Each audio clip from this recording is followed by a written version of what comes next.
de Barrabás. Nós vamos conhecer um homem chamado Barrabás. Nós vamos conhecer o seu caráter. Nós vamos conhecer as suas atitudes.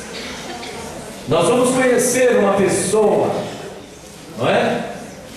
Desprovida de decência, ausência de tudo que é bom.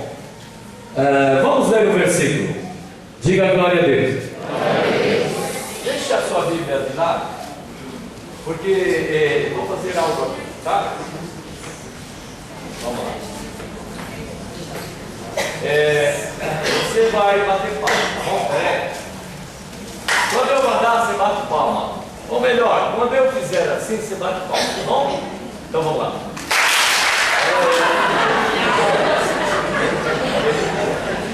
Vamos lá. Quando descer, bate palma. Então vamos lá. Eu vou descer, bate palma e quando subir também bate palma, tá bom? Então vamos lá. Ainda está desconexo. Ainda está desconexo. Tudo bem? Então vamos lá.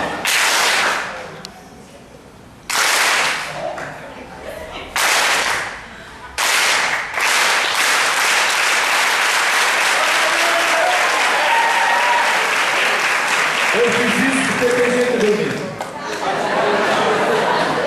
Aqui a gente vê tudo. Não durma, irmão. O anjo passa e você perde a bênção. Quem dorme o sono da indolência, o anjo passa e você perde a bênção. Era um corinho antigo que a gente cantava. Barrabás. Então aqui no capítulo 27 de Mateus, versículo 16, diz assim: tinha então um preso bem conhecido, chamado Barrabás. Levanta a mão direita, diga comigo: Pai Celestial, no nome santo de Jesus Cristo e no poder do Espírito Santo, Senhor, fala comigo, impacta o meu coração com a tua palavra que sai da boca do teu servo. É a palavra de Deus que sai ungida, poderosa, para transformar, para mudar situações, para curar, para dar a bênção, para salvar, para dar livramentos, para abençoar grandemente. Diga: Senhor, fala comigo, pode puxar minhas orelhas, em nome de Jesus. Amém. Você repetiu que pode puxar suas orelhas. Como é o nome do homem? Ok. Um pequeno versículo sobre uma pessoa. Ok? Então veja, diz aqui que tinha um preso bem conhecido. Por que ele era conhecido? Porque ele já havia sido preso outras vezes. Então todos no cárcere, na cadeia, conheciam muito bem quem era Barrabás.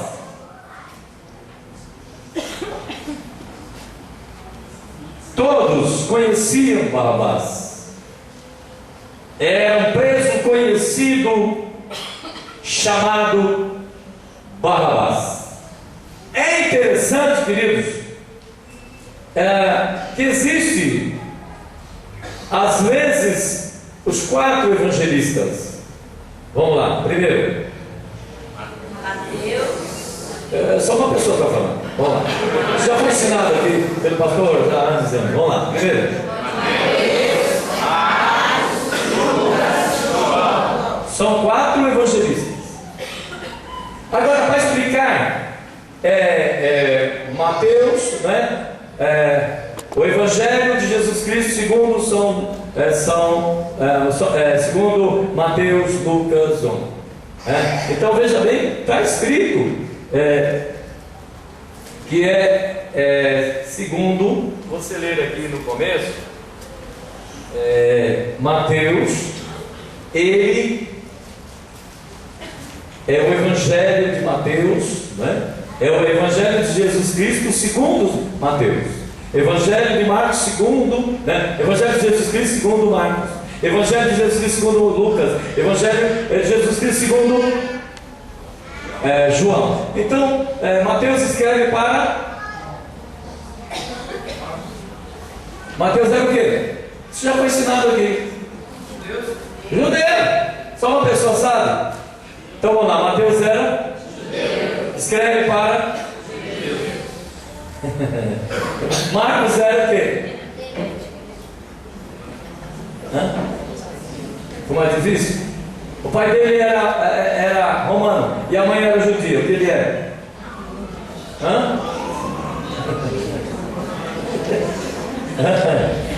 Ele era um judeu que tinha um pai, né?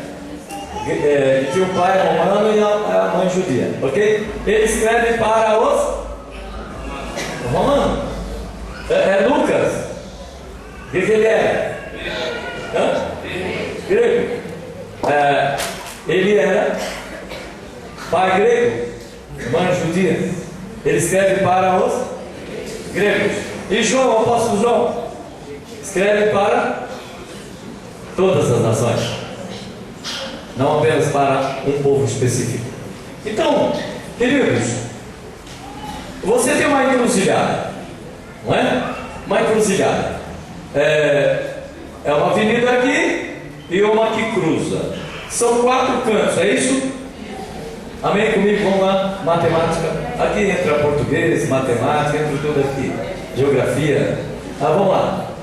Uma avenida, a outra que cruza. São 4 esquinas. 4 ângulos, podemos dizer assim. A olhar por 4 prismas. Português é outro prisma. Ok? Olhar. Cada um. Você tá. Eu ponho alguém aqui, outro aqui, outro aqui. Há uma batida de carro. Esse daqui, ele viu algo, mas não viu tudo. O do outro lado viu algo, mas não viu tudo. Esse também viu algo, mas não viu tudo. Esse do outro lado viu algo, mas não viu tudo. Ele viu o que aconteceu desse lado, mas do lado de lá só o outro viu, e o outro não viu desse lado. E é assim sucessivamente. Desse lado viu esse lado, não viu o outro lado. O do lado de lá viu só o lado aqui, não viu esse lado. Então cada um conta aquilo que viu. Amém? Isso vai explicar os 4 evangelistas. Isso aqui são chamados sinóticos.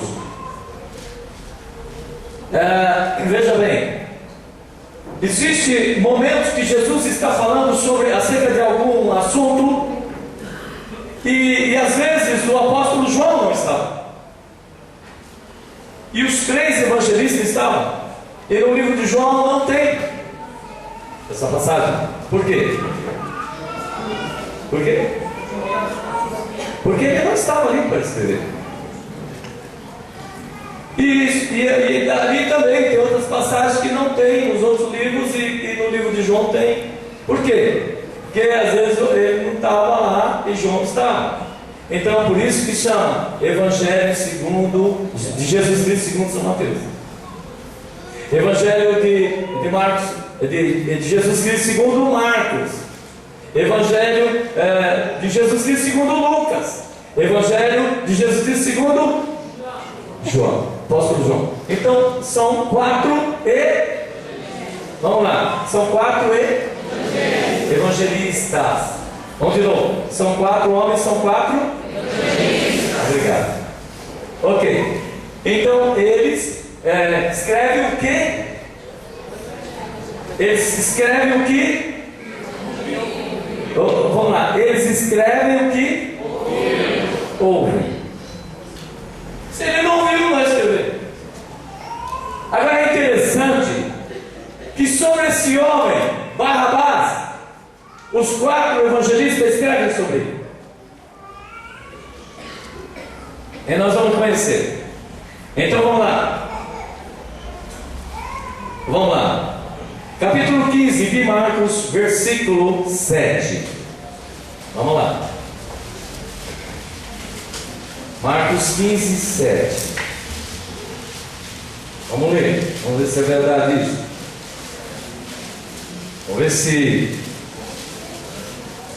Vamos ver se Marcos ouviu.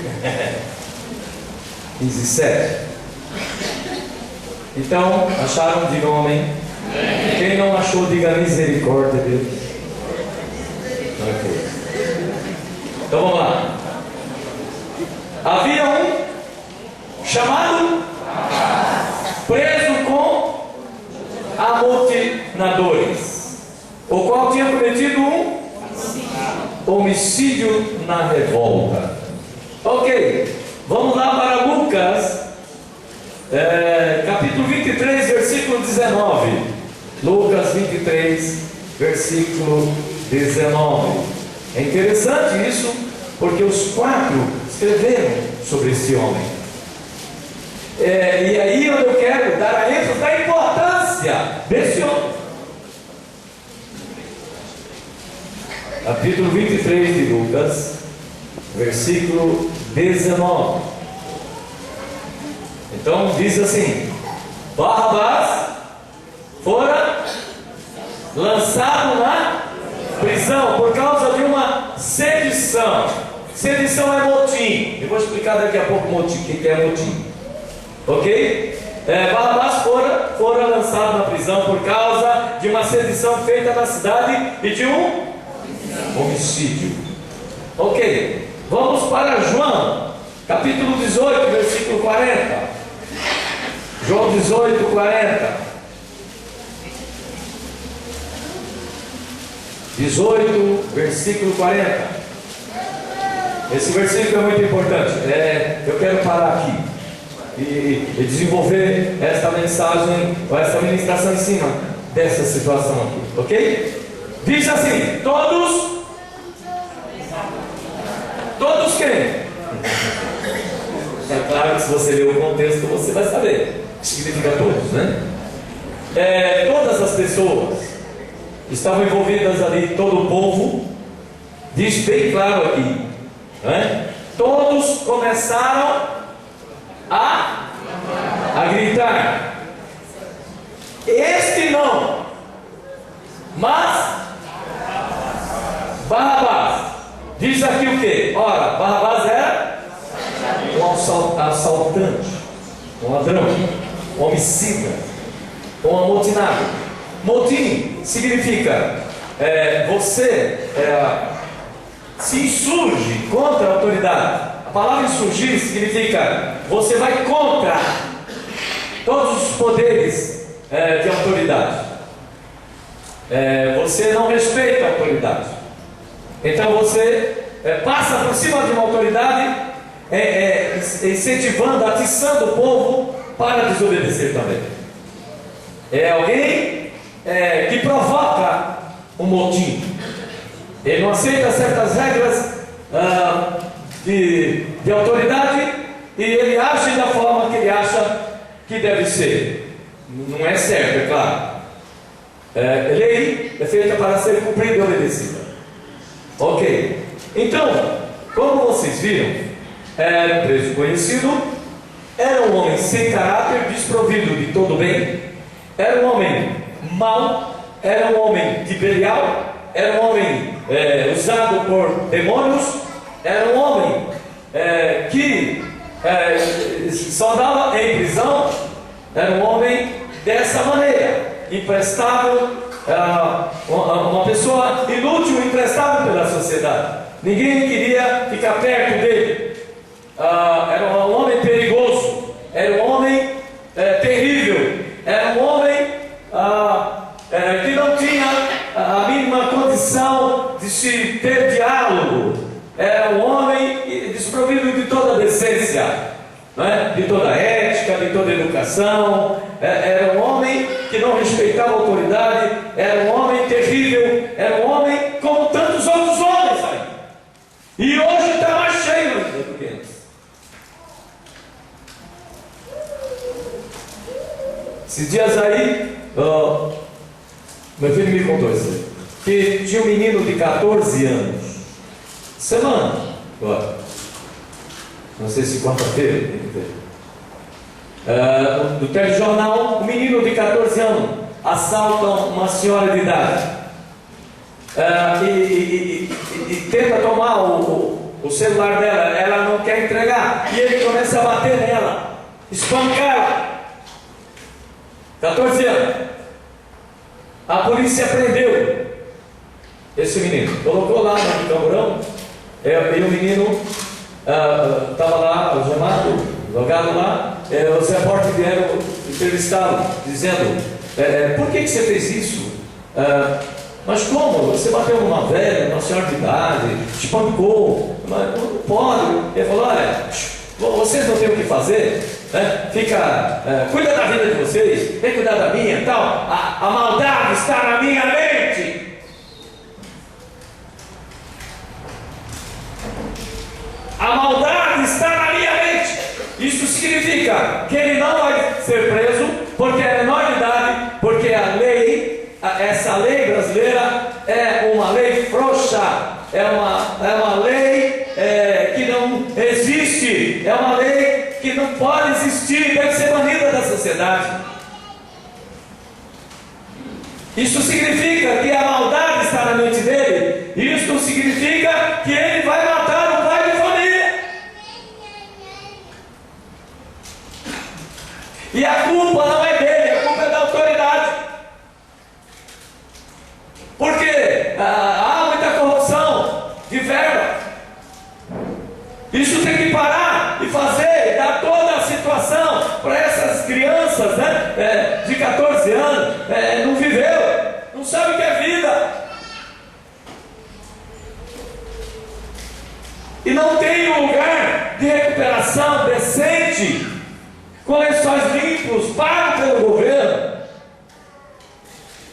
com homens competentes, com profissionais, que vai ajudar essas pessoas drogadas, essas pessoas do crime, que você vai olhar, não tem pai, não tem mãe, não tem nada. Tem que olhar o outro lado, porque a gente só sabe, só julgar, né? Criticar, mas precisa ver o outro lado.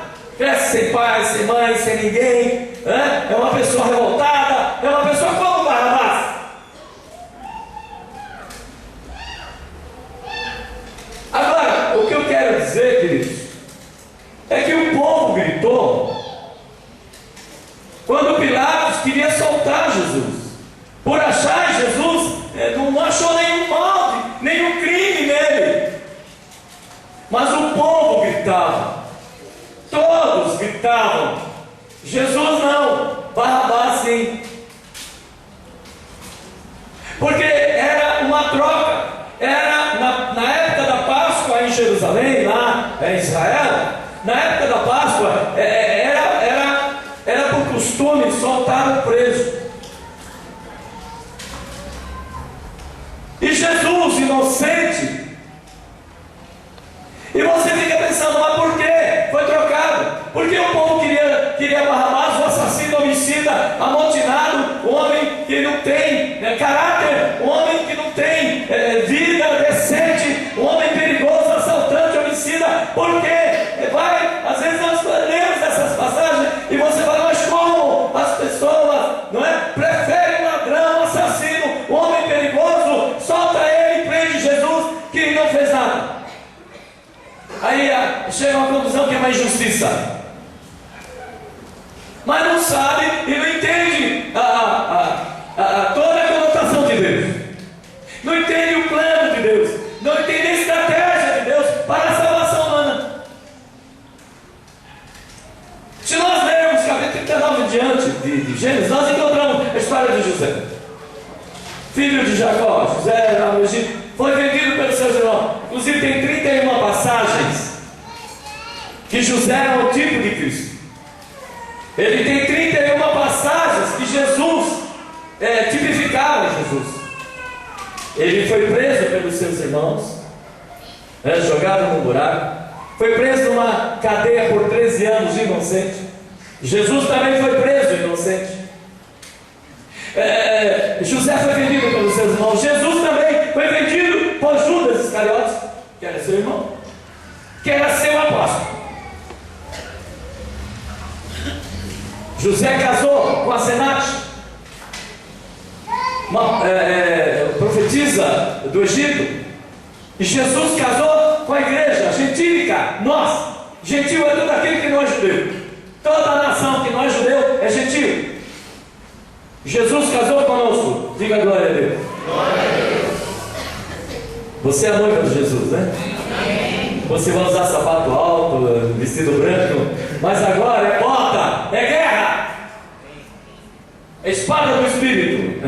Agora é derrotar o inimigo. Um dia nós vamos ser noivos. Amém, querido? Agora é luta. Não dá para lutar de ferro, de vestido branco, salto alto, vai atrapalhar.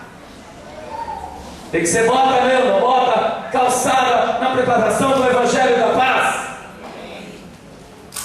Então, aqui, você não entende. Mas por que os irmãos, Deus permite que os irmãos vendem o seu próprio irmão como escravo para o Egito, e lá ele sofre, fica 13 anos na cadeia? Por que Deus permite isso? Porque é plano de Deus. O mundo ia passar fome, e Deus não usa meninos e nem menina. Deus usa homens e mulheres preparadas. Por isso que Deus prepara. Há um tempo de preparo. E muitas vezes nós atrasamos o processo de Deus na nossa vida. A gente está na igreja feliz, abençoado, cantando para o Senhor, lendo a palavra de Deus, sendo fiel, sinistro, ofertante, ajudando, não é? Ali, fazendo visita, e de repente a gente vai embora. Vai para o mundo de novo, atrasa o processo de Deus na vida dele. Depois de 10 anos de volta, tem 10 anos atrasado. E ainda joga em risco a própria salvação. Mas se você ler a partir do capítulo 39 de Gênesis, você vai encontrar ali, quando José, ele já é o governador do Egito, ele pegou pelo dom dele a estratégia de Deus. Em 7 anos de fartura, ele construiu celeiros, empregou homens, fazendas, campos, e ali ele estocou comida, porque ele sabia que tinha 7 anos de fome. E não só ele matou a fome do Egito, como a fome do mundo inteiro, porque a todas as nações iam no Egito para comprar comida. Porque o homem de Deus tinha um dom, e esse dom foi usado para servir o mundo.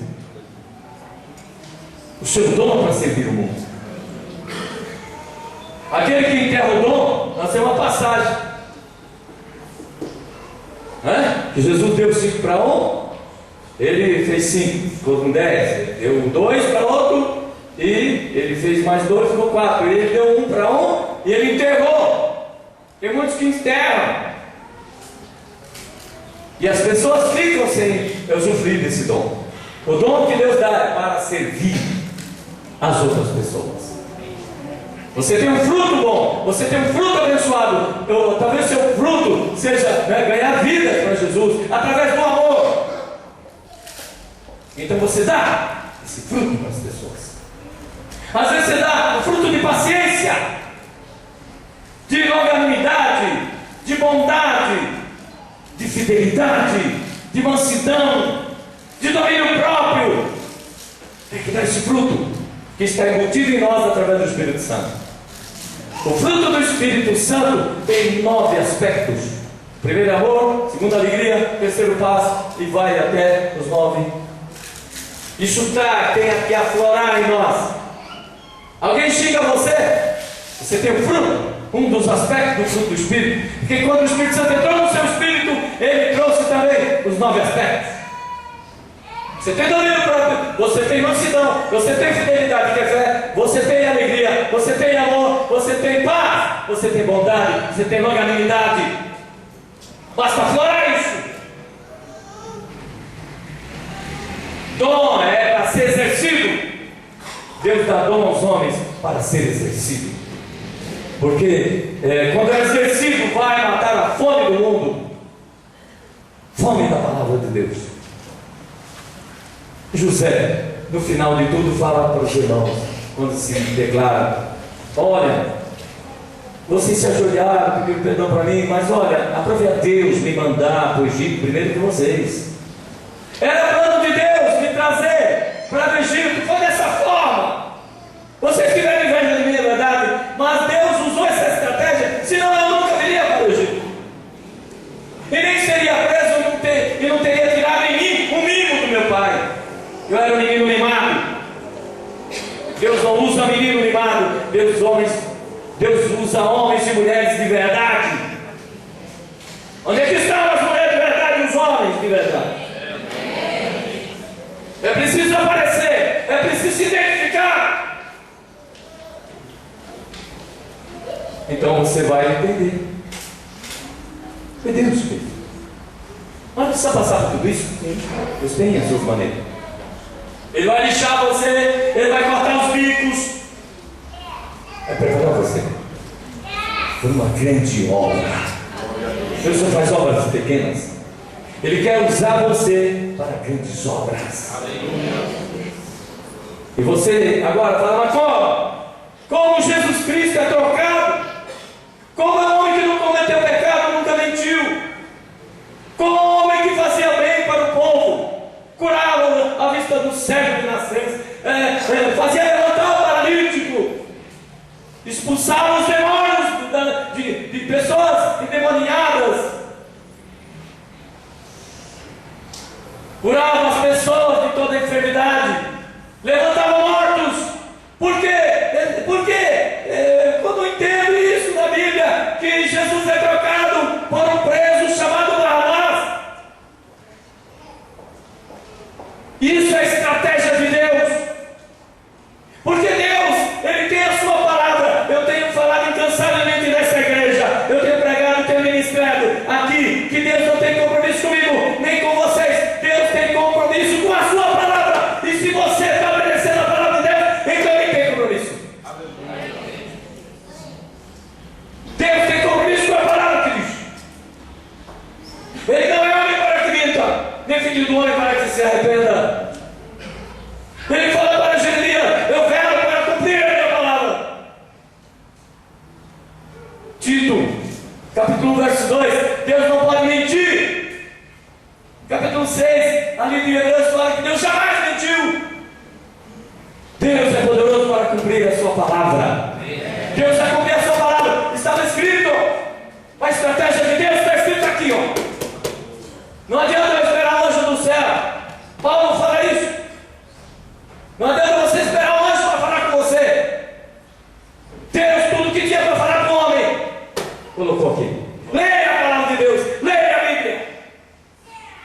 Eu lembro de uma situação que uma irmã, ela recebeu a visita do seu pastor. O pastor veio do supetão. O supetão veio de repente, sem prévio aviso. De repente chegou na porta daquela irmã, que era membro da sua igreja, para fazer uma visita. E ela, pastor, aqui na minha casa. Que bênção, vamos entrando, pastor. Aí o pastor, conversando lá, chegou um momento que ele fala assim: irmãos, vamos ler a palavra de Deus. Vamos abrir a Bíblia Sagrada, que é a espada do Espírito. A palavra de Deus. Vamos abrir a Bíblia aqui. Vamos ouvir Deus falar conosco. A irmã falou: onde é que está meu óculos? Não achava o óculos dela. Procura o óculos dela, porque ela não enxergava sem óculos. E ela procura, não sabe onde está o óculos. E foram lá no sótão lá e acharam o óculos dela. Estava, sabe onde? Dentro da Bíblia dela. Significava que ela não lia a Bíblia, porque ela não lia sem óculos. Ela nem sabia onde estava o óculos e nem tampouco sabia onde estava a Bíblia. Irmãos, a palavra de Deus é a espada do Espírito. Sabe por que o diabo vem para cima de você? Sabe por que você é derrotado vergonhosamente? Porque você não usa a espada do Espírito, que é a palavra de Deus. O diabo vai falar que você é coitadinho, o diabo vai falar que você é isso, você não pode, você não tem condições, o diabo vai falar, mas Deus fala através de Paulo, Filipenses 4,19, eu posso todas as coisas daquele que me fortalece. Você vai no Salmo 23, versículo 1, você vai lá ver o salmista dizer: o Senhor é meu pastor e nada me faltará.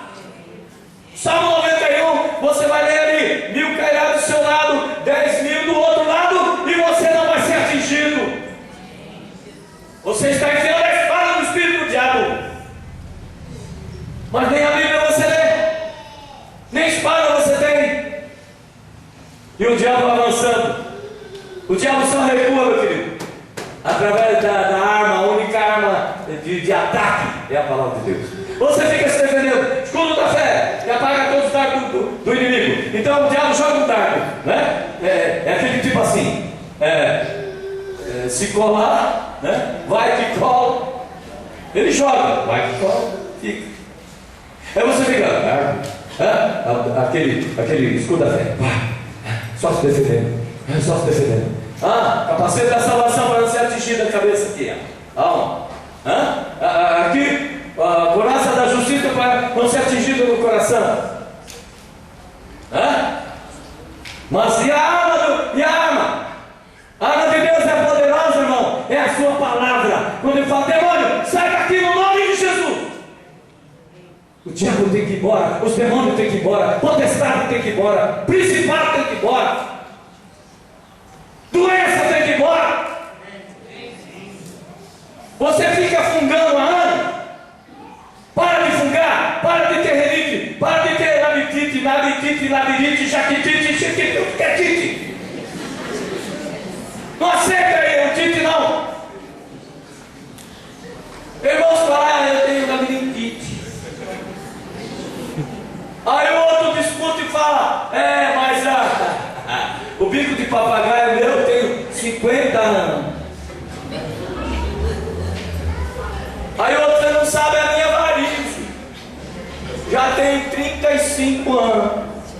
Meu irmão, se Jesus levou as dores e os pecados e levou toda a enfermidade na cruz, não pode estar comigo, não pode estar com você. Não pode. Se você é filho de Deus, você tem que ser saudável na sua mente, espírito e corpo. Não importa quantos anos você tem. Eu quero falar uma coisa.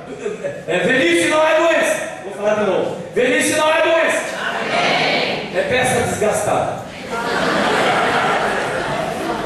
Nós não somos carros. Quer ver uma peça? Você vai lá no original e compra a peça original. Ela é igual àquela. E vai durar toda aquela. E passou dos 50, meu filho. Tudo vai descer, viu?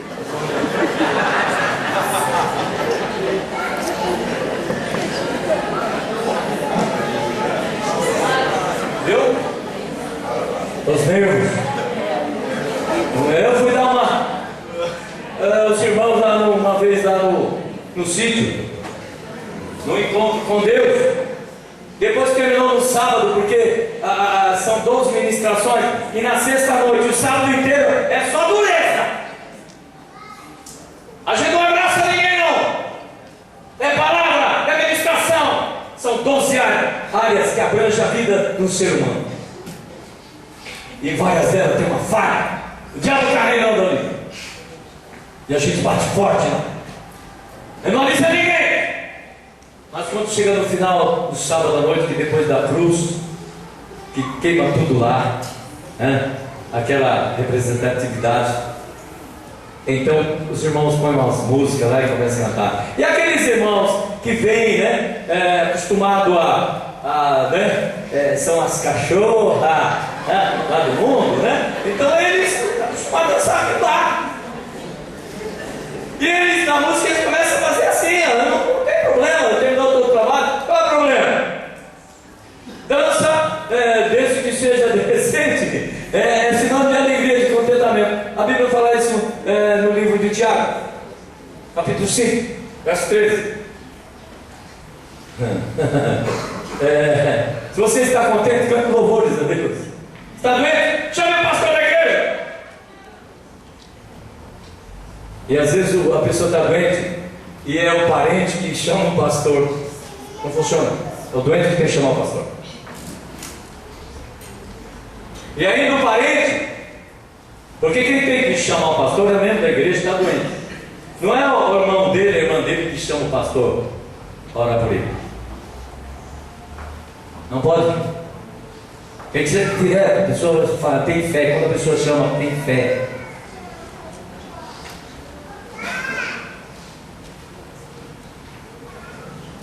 Não entendo porque Jesus foi trocado por um homicida. por um salteador, um homem que fazia motins, um homem que era bem conhecido na cadeia, porque estava sempre lá fazendo coisa errada. Preso era muito bem conhecido. Todos sabiam quem era Barrabás. Violento, homicida, pessoa que não se pode confiar, perigosa, ladrão, salteador, peça, pega, que nem diz na Bahia. Quando tem pessoa ruim, a gente chama lá na Bahia de peça, pega. Então, Barrabás, essa era o caráter daquele homem. Não tem caráter, não tem ética, não tem educação. É desprovido, tudo bem. Assim éramos nós. O povo pede, Jesus não, Barrabás sim. E como não era época da Páscoa, então o costume dos judeus era tirar um preso da cadeia, era soltar um preso. Então o inocente Jesus Cristo foi preso e o assaltante homicida foi solto. Eu não entendo isso. Plano de Deus, querido. Eu tenho ensinado isso aí, mas não tenho pregado. Quando Deus fez Adão, fala, tudo bem, eu quero que você entenda, hein? Eu quero, mulher, eu quero que você entenda o que eu estou falando, senão você vai sair daqui e me criticando. Tem que procurar entender, não deixa ninguém tirar a sua atenção para você entender. Quando a gente prega o livro de Apocalipse, não pode nem piscar, senão distorce tudo. O Adão estava tranquilo lá, só que não era bom que o homem tivesse só, Deus disse. Ele fez uma esposa, uma mulher, e aí vieram os problemas. Você entendeu o que eu estou falando? Eu vou chamar a mulher de um ser humano. Quando foi feito outro ser humano, veio os problemas. Por quê? É simples. Deus disse: se você comer desse fruto da árvore do conhecimento do bem e do mal, você vai morrer. A mulher come e dá para o seu marido, e ele come também.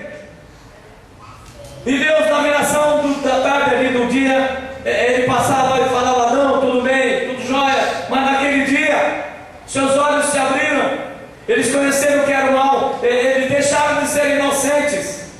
Agora já tinha consciência do pecado, do que era errado. Eles estavam nus e nem sabiam que estavam nus. Mas quando eles pecaram, veio a vergonha.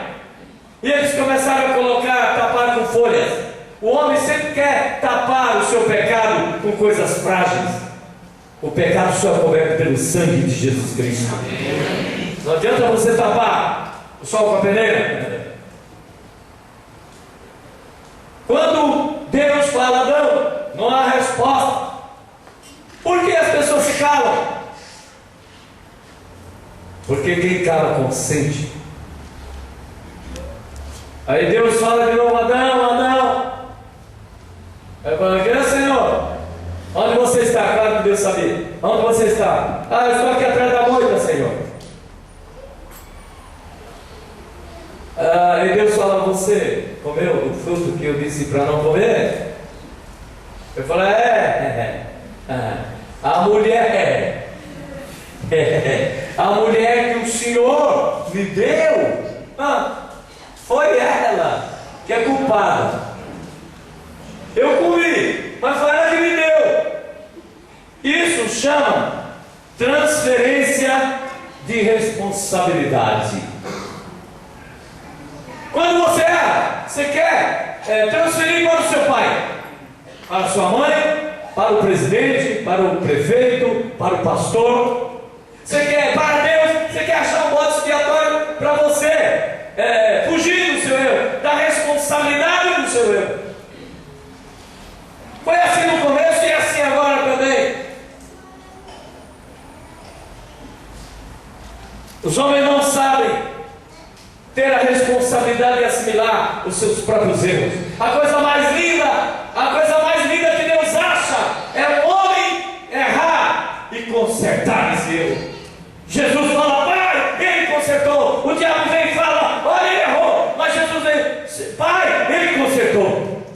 para Deus é uma grande alegria.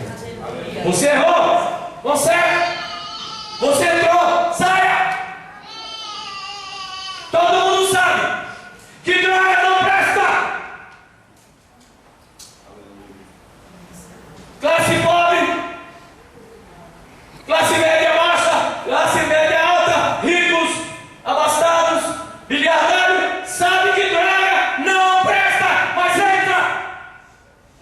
Entrou, saia. Foi seu pai que levou você para lá? Não. Foi a sua mãe que levou para você para lá? Não. Foi você? Então saia. Se você não sair, a primeira ajuda é sua. Quer sair do alvo? Evita o bar. É parar das drogas? Evita o traficante. Fala, não quero conversa com você, Satanás. Determinação da palavra. Dispara do Espírito. Senão, você é derrotado vergonhosamente. Eu lembro de um irmão, enfermeiro, entrou em depressão. Eu não consigo entender crente depressivo. Depressão é pecado? Depressão vem, sabe do quê? Sabe do quê? Capítulo 18, Provérbios, versículo 1. A pessoa que vive isolada é a pessoa que não gosta de conversar com ninguém. É a pessoa que não se comunica. É uma pessoa que vive isolada. O diabo gosta dessas pessoas, porque nós somos ovelhas de Jesus. Jesus nos compara como ovelhas. Nós não temos arma para atacar as pessoas, matar as pessoas, abusar das pessoas, pisar nelas. Nós somos ovelhas. Não tem chifre, não tem unhas, garras grandes, não tem dentes grandes. A ovelha para dormir, se tiver uma mosca em cima dela, ela não dorme. Uma ovelha, se ela entrar numa cerca e prender o pescoço, ela não sabe dar ré. Por isso que Jesus nos considerou ovelha. Às vezes você nem sabe por que você é ovelha. Você está sabendo? A ovelha que salta a cerca vai para outras igrejas, quebra as pernas dela, e o pastor leva ela no colo e põe o ouvido dela bem na boca do pastor. Quando ela ficar sarada, o pastor solta. Se ela pular a cerca, ela vai levar outras. Se ela pular de novo, mata e faz churrasco.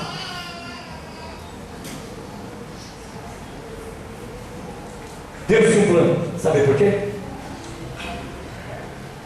Romanos 3. Vai lá. Eu tenho ensinado isso aqui, mas não tenho pregado. Versículo 10, do capítulo 3.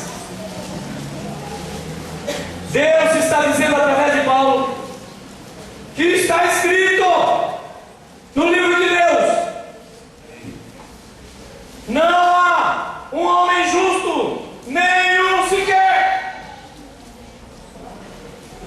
Não há ninguém, versículo 11, que entenda. Não há ninguém que busque a Deus. Mas eu quero o versículo 10. Não há um justo, não há um homem justo, nenhum sequer. Passou 4.000 anos, Satanás tomando conta do povo de Deus. Leva para a bebida, para a prostituição, leva para a desobediência a Deus. E ficou 4.000 anos assim. E Deus tomou uma providência, brada do céu e disse: Satanás, solta meus filhos. Satanás é o grande sequestrador. Sequestrador não tem direito de pegar nossos filhos, porque não pertence a ele. E ele pega nossos filhos e leva para um buraco, e depois manda recado dizendo para ter um preço alto que nem nós podemos pagar. Querem um dinheiro alto que nós nem temos. É um preço resgatado.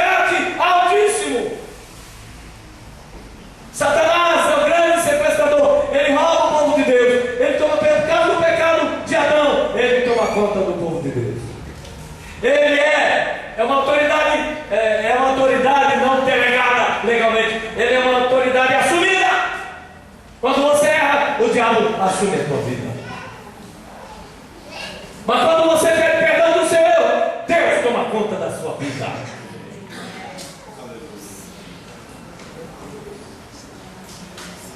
Não tinha um homem sequer.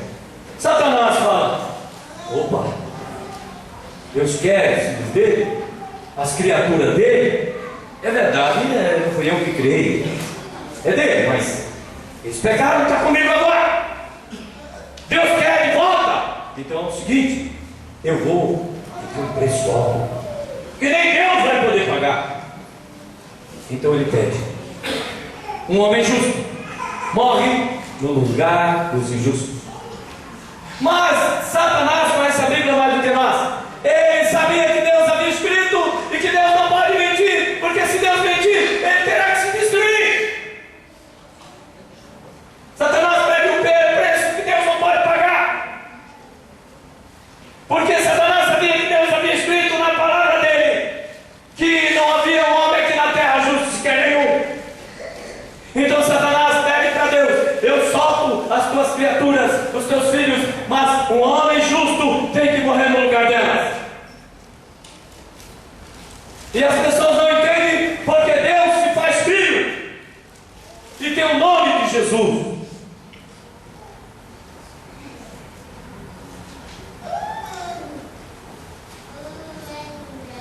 E pede um preço alto. Ele acha que Deus não pode pagar. Filipenses capítulo 2, versículo 5 diz assim: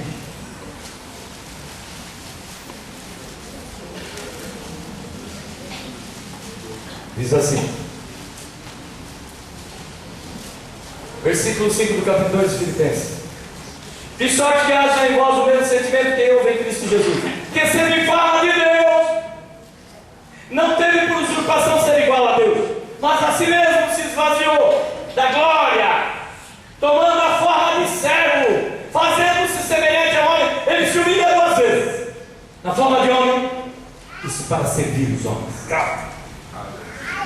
Muitas vezes nós não queremos nem nos humilhar uma vez. Jesus se humilha 2 vezes, e tudo isso para pagar.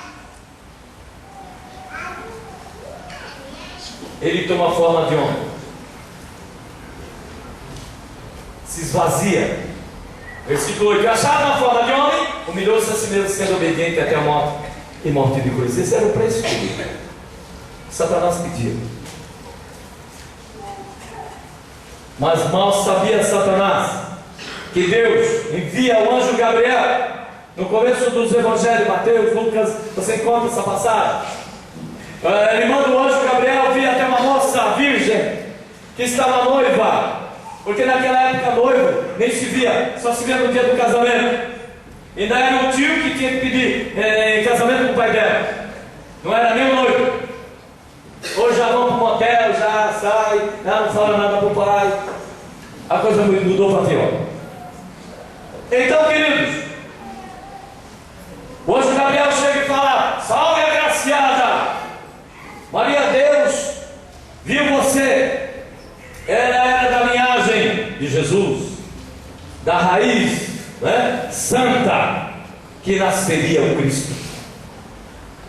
Deus chama ela e fala: empresta o teu útero, porque Deus vai fazer nascer no teu útero um ser, que é o filho dele, que vai tirar o pecado do mundo.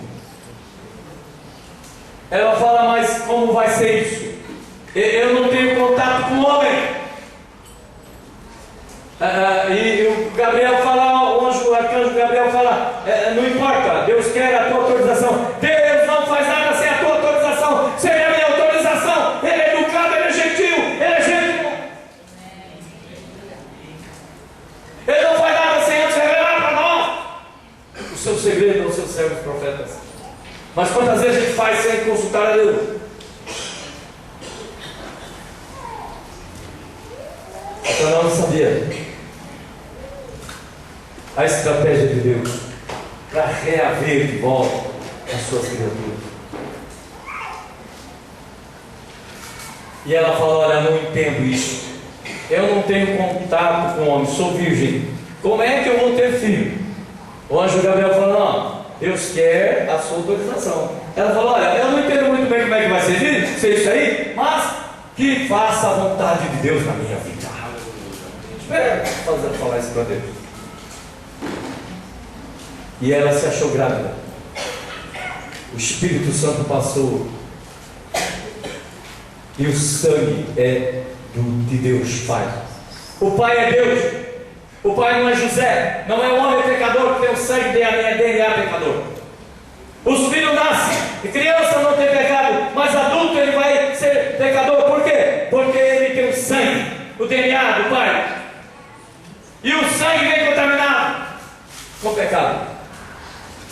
Então Deus faz um milagre no útero virgem de uma moça virgem e nasce Jesus, porque Deus mandou dar o nome de Jesus. Jesus é um nome comum, nome de um homem. Nasce Jesus. Vem aquele processo até os 29 anos, para 30 ele se batiza no Jordão. Em 3 anos ele começa o ministério dele. Ele prega o Evangelho. Ele vem para ensinar, capítulo 4, versículo 23 de Mateus. Ele tem o tríplice ministério. Ele ensina, ele prega e ele cura.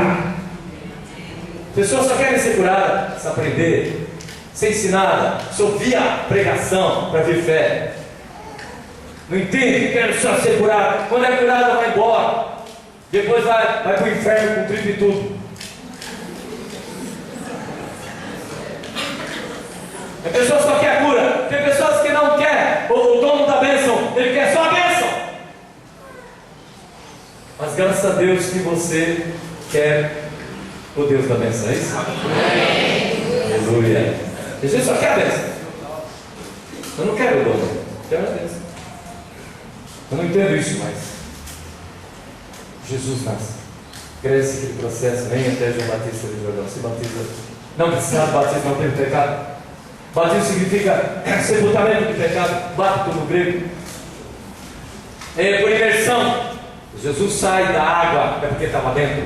O Espírito Santo veio, pousou como pomba e ouviu a voz de Deus: esse é meu filho, em que eu tenho me alegrado. Jesus começa nos 3 anos, dos 30 aos 33 anos, ele começa a pregar o Evangelho e curar as pessoas. Ele começa a falar, não é? É um homem que não tem pecado, é um homem que é justo, mas é trocado por homicida. Sabe quem é esse homicida? Barrabás representa todos nós. Todos nós éramos Barrabás. Todos nós andávamos mentindo, porque o pai da mentira é o diabo, e se a gente mente, o nosso pai é o diabo. Bebida, orgia, prostituição, enganos, desobedecendo, não tem ética, não tem educação. Nós éramos o Barrabás. E Jesus foi trocado por você, por mim. Nós não tínhamos caráter. O diabo tinha, não é? Aqui, ó, queimado com ferro, marca d'água. Aqui, capítulo 4, 2 Coríntios fala isso. Tem ferro quente de marca d'água aqui, ó. Ele fez isso. Graças a Deus que Jesus Cristo morreu na cruz, levando o nosso pecado, pagou o preço. E a palavra de Deus fala em Colossenses, nós estamos em Filipenses, né? Olha Colossenses, aqui é mais para frente nesse livro, é 2 páginas. Capítulo 2, Colossenses, versículo 13, diz assim: e vós outros que estavas mortos no vosso pecado e na incircuncisão da vossa carne, vos vivificou juntamente com ele, perdoando-vos todos os vossos delitos, havendo riscado o espírito da dívida que havia contra nós na sua ordenança, o qual nos era contrário, ele tirou do meio de nós e cravou na cruz. Amém. E tendo despojado os principados e potestades, os expôs publicamente ao desprezo, e deles triunfou na cruz. e deu essa vitória para nós. Somos livres. De Barrabás que nós éramos. Pode falar para o seu vizinho aí, ó. Nós éramos Barrabás.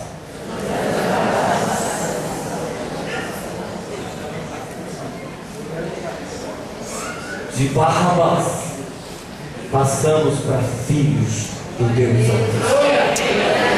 Você é filho do Deus Altíssimo? Você é livre? Você é livre? Você é livre? Ah, se você estiver preso, você vai hoje receber a bênção. A bênção dessa prisão espiritual, ela vai cair por terra. A bênção, né, vai chegar. A escravidão do diabo vai cair por terra. Perturbação vai cair por terra. Mentiras e engano vai cair por terra. Fofoca vai cair por terra. Porque Jesus Cristo está no controle desse lugar. A pessoa do Espírito Santo. Quem está no outro lugar? Eu quero convidar o conjunto aqui. O conjunto sobe aqui falando em línguas.